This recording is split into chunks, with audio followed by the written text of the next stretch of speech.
Hey guys, welcome back to Thomann Bedroom Producers. Now, if you've been producing for a while, you know that there are some instruments out there that are really difficult to get sounding natural just with VSTs alone. And in particular, the one that I have the most issue with is brass. And obviously, it's also tough to have a brass section at your beck and call whenever you need. So enter the EastWest Hollywood Pop Brass. I'm gonna show you the power of this library / VST and what it can really do for your beats. All the samples that they use were professionally recorded in one of the most renowned studios of all time. And you have access to that right at your fingertips. So let's jump in.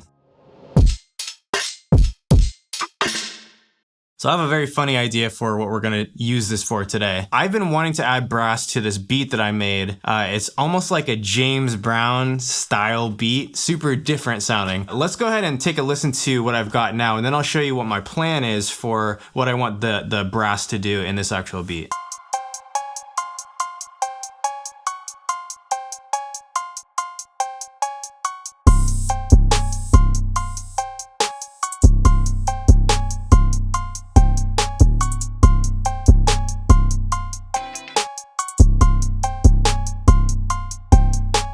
Now, I've already mapped out all the chords that I want the brass to play. I'm going to use a piano to show you what those are and how brass is going to fit into this beat here.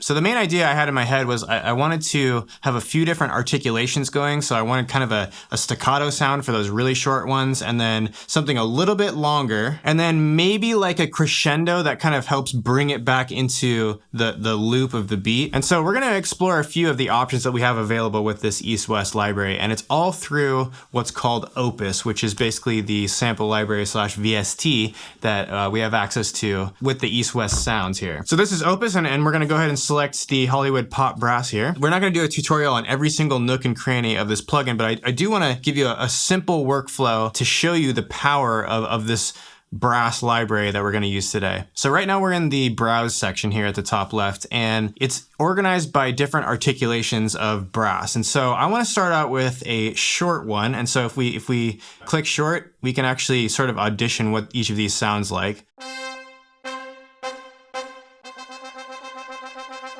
Okay, so we have a few different options, and this RRX4 is just like a round robin, so it will actually alternate the samples that it uses for each note so that you're not getting what's called the machine gun effect, where you can kind of hear it playing the same note over and over again, and that doesn't sound very realistic to our ears, and so this is a really nice option to have. So let's start off with, how about this staccato round robin 8? So if we just play a single note here,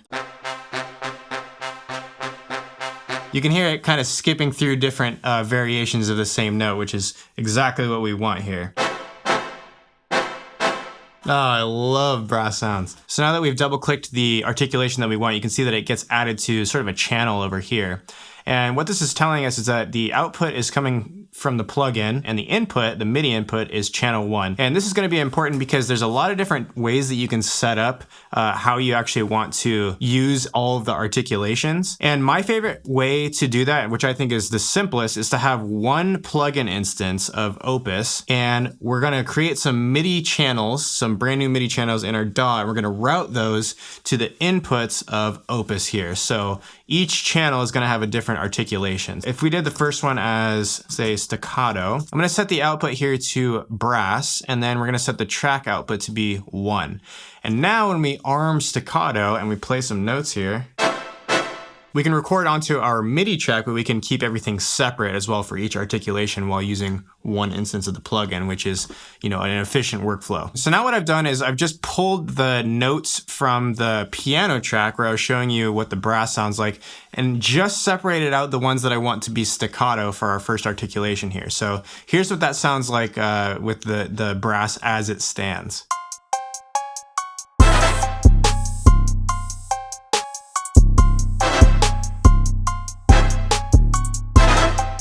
What I'm gonna do is head over to this play tab, and this is where we can turn off the reverb. And I'm also going to mute the room and the surround mics, which are, part of what give this library such a beautiful sound, but I want it to be that real dry, like right in your face sound. So I'm just gonna temporarily mute those. So now here's what it sounds like.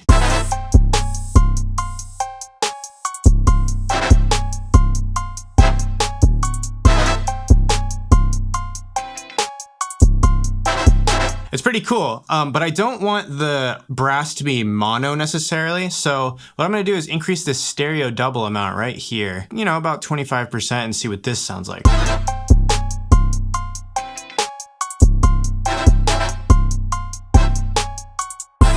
Yes, that is much closer to what I had in mind. Now, what we can also do is change the balance of some of the brass instruments. So we can take the sax up a little bit, maybe take the trumpets down a little, and see if this is a little bit more of a balance that we want.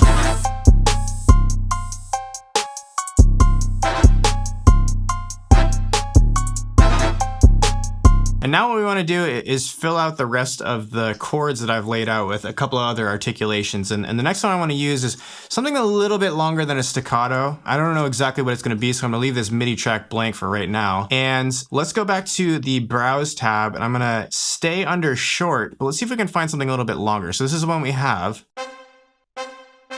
Ooh, that one could work.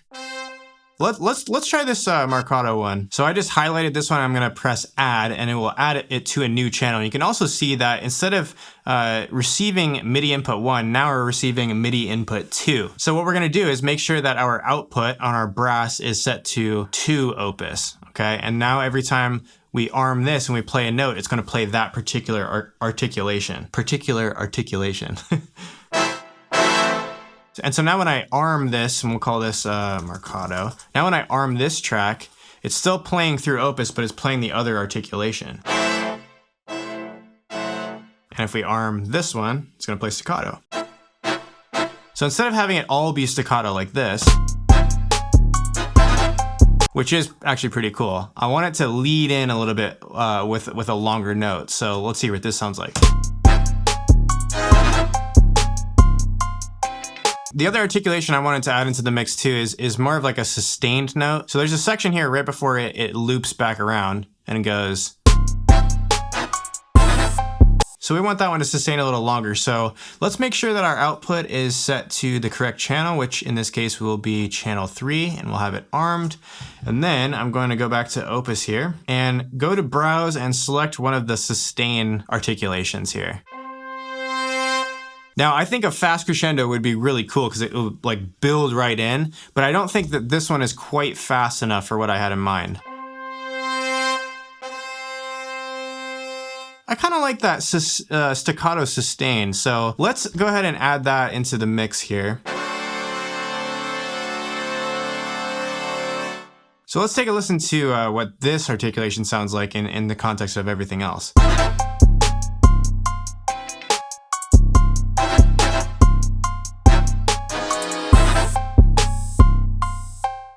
I actually really like that. And it's amazing the combination of just these 3 articulations alone can do for making it sound much more natural. Another great thing about this library is that you actually get access to some phrases and licks that you can add in, because if you ever listen to real funky brass sections, there's certain runs that they do that are similar, and so you can take advantage of that in your own composition. So I kind of want to add in one of these phrases or licks, just a little something that will spice it up a little bit here. Whew! It's like Earth, Wind, and Fire in your pocket right here. Ooh, I really like that sax riff at the beginning. Let's see if we can put that somewhere in here.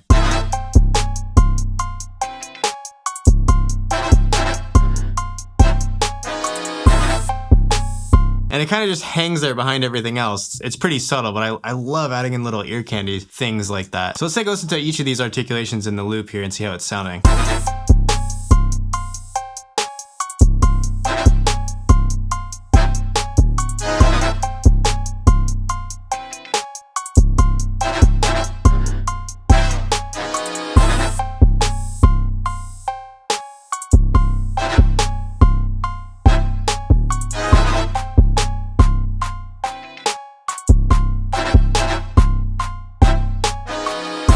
Now, just out of curiosity, I kind of wanted to put it up against what I was using for brass, which was this brass ensemble here. So let's see what this sounds like in the context of the beat.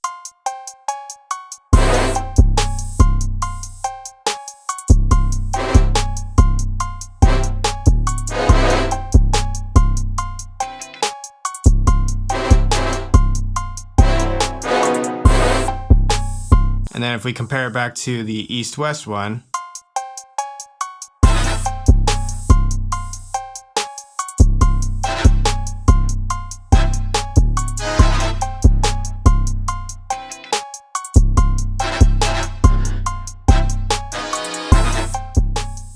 so if you're really looking to take things to the next level, all from, you know, the comfort of your studio, check out EastWest and their products because they are incredible. All right, guys, happy music making to you. And I hope you plan on making lots of music in 2024. And until the next video, take care and we'll see you very soon. Peace.